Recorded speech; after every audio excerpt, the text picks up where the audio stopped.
2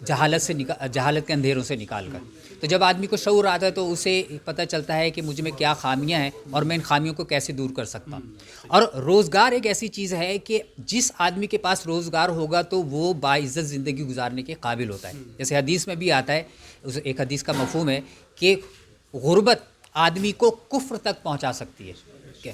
تو اگر آدمی غربت میں نہیں ہے, وہ اتنی آمدنی حاصل کر رہا ہے, اس کا روزگار حلال طریقے سے اتنا ہے, تو وہ انشاءاللہ تعالیٰ کبھی حرام میں نہیں پڑے گا. اور جب وہ درست روزگار کما رہا ہوگا تو ڈیفینیٹلی وہ اپنی ضروریات زندگی کو راحت کے ساتھ پورا کرنے اور زندگی سے لطف اندوز ہونے کے بھی قابل ہوگا. تو ہم نے دو چیزوں کو فوکس کیا کہ اگر آپ اس معاشرے کو ایک بہتر معاشرہ بنانا چاہتے ہیں, پراسپر سوسائٹی میں تبدیل کرنا چاہتے ہیں, تو ہم تعلیم اور روزگار ان دو شعبوں پر خاص فوکس کیے ہوئے ہیں. ٹھیک ہو گیا. دوسرا سوال آپ کے سوال کا دوسرا جو پہلو ہے وہ ہے ریلیف سپر اسٹور کے حوالے سے. تو ریلیف سپر اسٹور بنیادی طور پر ہمارا جو دوسرا ٹاپک ہے یعنی روزگار, اس کو فروٹفل کرنے کا اور اس کو آگے بڑھانے کا ایک ذریعہ ہے. کس طرح؟ ہم نے ریلیف سپر اسٹور میں طے یہ کیا کہ ہم یہاں پر ان لوگوں کو جو کہ ہمارے ساتھ کام کر رہے ہوں گے اور یہ اخراجات اور جو یہاں پر اخراجات آ رہے ہیں وہ اخراجات نکال کر باقی کوئی نفع لیے بغیر ہم یہاں پر چیزیں سیل کریں گے. اس سے دو فائدے ہوں گے. ایک فائدہ تو یہ ہوگا کہ روزگار کے مواقع پیدا ہوں گے, کیونکہ جب ایک اسٹور بنتا ہے تو 5 چھوٹے اسٹور میں بھی 5 سے 10 افراد کی ضرورت ہوتی ہے. جو بڑے اسٹورز ہوتے ہیں ان بڑے اسٹورز میں جو 200 سے 250 افراد کی ضرورت ہوتی ہے. تو اگر یہ معاشی سرگرمی بڑھتی ہے تو جیسے جیسے یہ سرگرمی بڑھے گی اسی طریقے سے روزگار کے مواقع پیدا ہوں گے. یہی وجہ ہے کہ ہر حکومت پوری دنیا میں کہیں پر بھی ہو وہ کاروبار کو اہمیت دیتی ہے اور زیادہ سے زیادہ لوگوں کو ترغیب دی جاتی ہے کہ وہ کاروبار کریں. پاکستان میں بھی اسٹارٹ اپ کے نام سے, انٹرپرینورشپ کے حوالے سے, فری لانسنگ کے حوالے سے گزشتہ 3 سال میں موجودہ حکومت نے بھی اس طرف خاصی توجہ دلائی اور پوری دنیا میں کام ہو رہا ہے, خاص طور پر کووڈ کے بعد سے. ریلیف سپر اسٹور بھی اسی طریقے سے جو گاہے گاہے پاکستان کے چھوٹے بڑے شہروں میں مختلف اسٹورز بنانے کا ارادہ رکھتی ہے اور کام اس پہ الحمدللہ شروع ہو چکا ہے. تو جب یہ اسٹورز قائم ہوں گے تو روزگار کے مواقع پیدا ہوں گے. اس کا مطلب یہ کہ بے روزگاری کم ہوگی. ٹھیک ہے, روزگار کے مواقع ہوں گے, بے روزگاری کم ہوگی, اور جب بے روزگاری کم ہوگی تو آپ معاشرے میں معاشی بہتری لانے کا ذریعہ بن سکیں گے. اچھا, ابھی آپ نے انوگریشن سپیچ میں اپنا ایک ذکر کیا کہ آپ یہاں پر ملازم آپ کو نہیں چاہیے, آپ کو ورکنگ پارٹنرز چاہیے. کیا مطلب تھا اس کا؟ عام طور پہ ملازمانہ سوچ سے ہوتا یہ ہے کہ آدمی کہتا ہے کہ یار میں جتنی یہاں پر محنت کروں گا کم یا زیادہ مجھے وہی تنخواہ ملنی ہے. اس ملازمانہ مائنڈ سیٹ کی وجہ سے آدمی محنت کرنے کے لیے تیار نہیں ہوتا, اور یہ پاکستان میں بہت عام ٹرینڈ ہے. ہم نے یہ طے کیا کہ یہاں پر جو ہمارے ساتھ لوگ کام کر رہے ہوں گے وہ ملازمانہ سوچ کے ساتھ کام کرنے نہ آئیں, بلکہ ہم انہیں اپنے ورکنگ پارٹنر کی حیثیت سے ان کو یہاں پر کام دیں گے. وہ ورکنگ پارٹنر کی حیثیت سے یہاں پہ کام کریں, اور ہم نے پورا ایک فارمولہ بنایا ہے. اس کے تحت جو اس ادارے میں جو نفع ہوگا اس نوادے کے ایک مخصوص پرسنٹیج ان کو 3 مہینے یا 6 مہینے کے بعد ان کو ایوارڈ کر دی جائے گی ایز بونس. ٹھیک ہے, تو وہ جتنی زیادہ محنت کریں گے اس کی ان کی کارکردگی کی بنیاد پر ڈیفینیٹلی ان کی محنت سے ادارے کو نفع بھی بڑھے گا. زیادہ محنت کریں گے زیادہ نفع ہوگا, تو زیادہ نفع ہونے سے یہ ہوگا کہ ان کا بونس بھی بڑھے گا. تو صرف تنخواہ پر ہم نے ان کو نہیں رکھا, وہ ساتھ ساتھ بونس بھی اپنی محنت کی بنیاد پر لینے کے قابل ہوں گے. اچھا, اس ریلیف فاؤنڈیشن کے اسٹور میں اور عام جو ڈپارٹمنٹ اسٹور ہوتے ہیں فرق کیا ہے اس میں؟ سب سے بڑا فرق یہ ہے کہ یہ اسٹور صرف بنیادی اخراجات نکال کر, وہ بنیادی اخراجات میں یوٹیلیٹی بلز ہیں, تنخواہیں ہیں, اور ہم جو یہ سارا سامان خرید رہے ہیں, رینٹ وغیرہ ہے, یہ سارے اخراجات نکالنے کے بعد جتنی بھی اضافی ہم کوئی نفع نہیں رہ رہے. ٹھیک ہے, بلکہ اچھا دوسرے اسٹورز میں یہ ہوتا ہے کہ یہ سارے اخراجات تو ڈیفینیٹلی نکالے ہی جاتے ہیں, لیکن اضافی نفع بھی لے جاتا ہے, کیونکہ اس ادارے کا مالک, اس اسٹور کا مالک اپنے گھر کو چلا رہا ہوتا ہے, بلکہ بہت خاصا نفع لے رہا ہوتا ہے, جس کی وجہ سے وہ اس کے اثاثے ملٹی پلائی ہو رہے ہوتے ہیں. جبکہ ریلیف اسٹور میں جتنے لوگ یہاں پر جو کام کرنے والے موجود ہیں یا جو پیچھے سیٹ اپ ہے, اس کو کسی فرد کی جیب میں اس کا نفع نہیں جا رہا, وہ ادارے کی جیب میں جا رہا ہے، اور وہ ادارہ بھی کون سا ہے؟ جو کہ ایک این جی او ہے، رجسٹرڈ ہے SCCP کے تحت. وہ اس کو دیکھنے کے لیے پوری ایک ٹیم بورڈ موجود ہے جو اس کی نگرانی کرتا ہے اور تمام اس کے حسابات کو آڈٹ ہوتا ہے، اور وہ پھر چیک کرنے کے بعد وہ پابند کرتا ہے یہاں پر کام کرنے والے لوگوں کو کہ وہ آفس بیررز کو خاص طور پہ کہ وہ کوئی بھی ایسا اقدام نہیں ہونے دیں گے کہ جس کی وجہ سے کوئی ایک خاص فرد اس سے استفادہ کر رہا ہو اور باقی لوگ محروم رہیں. صحیح.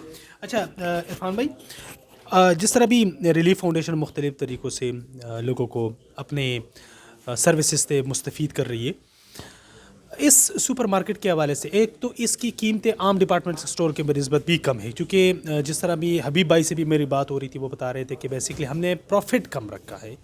اصل میں قیمت مارکیٹ سے بھی ہمیں وہی پرائس پہ ملے، لیکن پروفٹ ہم نے کم رکھا ہے. بہت اچھی بات لگی مجھے.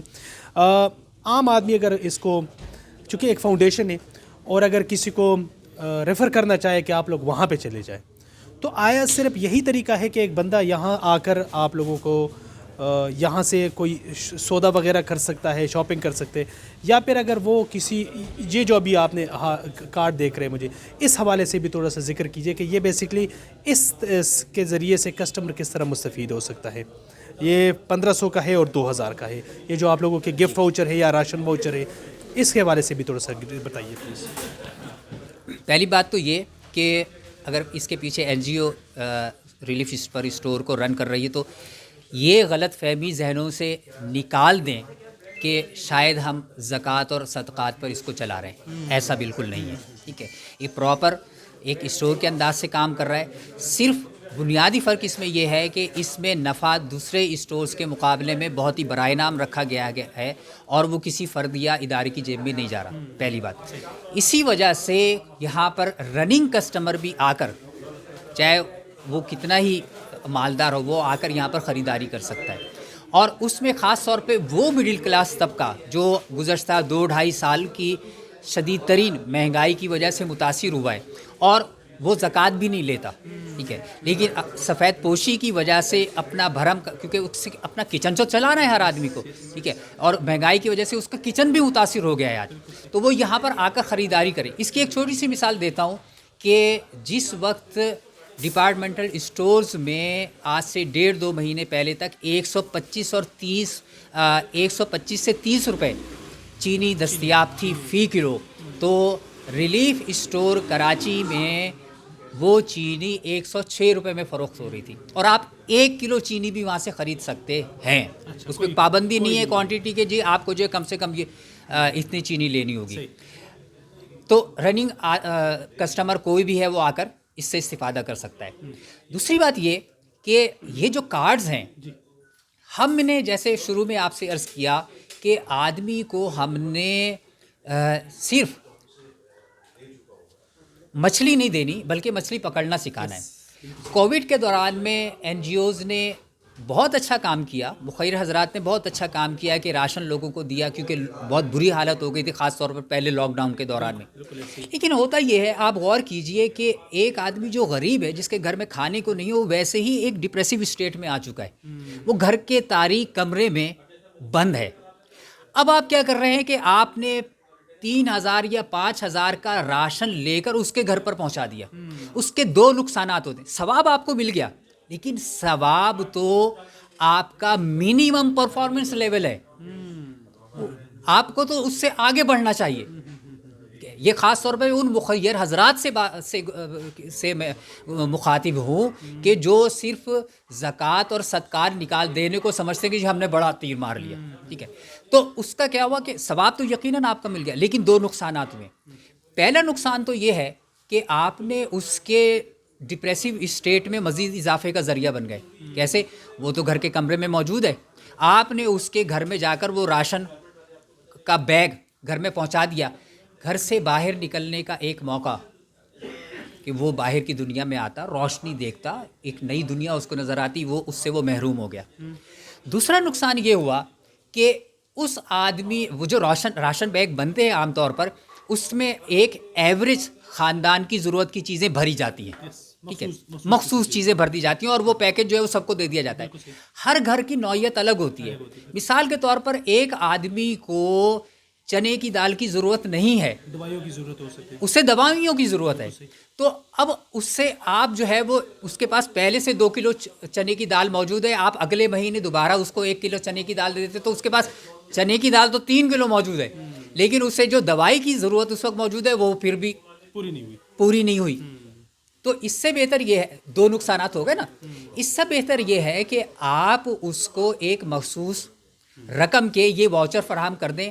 وہ جب وہاں پر جائے گا تو وہاں جانے کے بعد وہ اس اسٹور میں آتا ہے تو اس کا انوائرمنٹ دیکھتا ہے. تو پہلی بات تو یہ کہ وہ ڈپریسو اسٹیٹ سے نکلتا ہے، اور اس ماحول میں آپ کو پتہ ہے کہ ماحول انسانی کے ذہن پر گہرے اثرات مرتب کرتا ہے. اس کے پاس بائنگ پاور ہوتی ہے تو ایک اور ایگو اس کی تھوڑی سی، جی بالکل بالکل، سیلف اسٹیم ہائی ہو جاتا ہے. ایگزیکٹ بالکل. اس سے اس کے اندر ایک موٹیویشن پیدا ہوگی، پہلی چیز. دوسرا فائدہ یہ ہوگا کہ اس سے یہاں پر طرح طرح کی چیزیں موجود ہیں، تو جو اس کی ضرورت کی چیز ہے وہ اپنی ضرورت کی چیز خرید سکے گا، وہ میری خواہش کا یا میرے پیکج کا پابند نہیں ہوگا. میں سمجھ گیا، ٹھیک ہو گیا. اچھا عرفان بھائی، آخری کویسچن. ریلیف فاؤنڈیشن مسئلہ اتنے بڑے پیمانے پر کام کر رہی ہے، جس طرح آپ نے ذکر کیا کہ 65 پروجیکٹس ہیں آپ لوگوں کے، جس میں ایک خود کفالتی پروگرام کے تحت آپ لوگوں کا سپر مارکیٹ چل رہا ہے. اگر کوئی آپ لوگوں کو ڈونیٹ کرنا چاہے تو کیا طریقہ کار ہے؟ آسان سے آسان طریقہ کار سمجھائیے ذرا پلیز. بہت آسان طریقہ کار ہے کہ وہ ہمارے نمبر پر 033126072232 پر ہم سے رابطہ کر سکتا ہے. ہیلپ لائن ہے، ہر وقت چل رہی ہوتی ہے.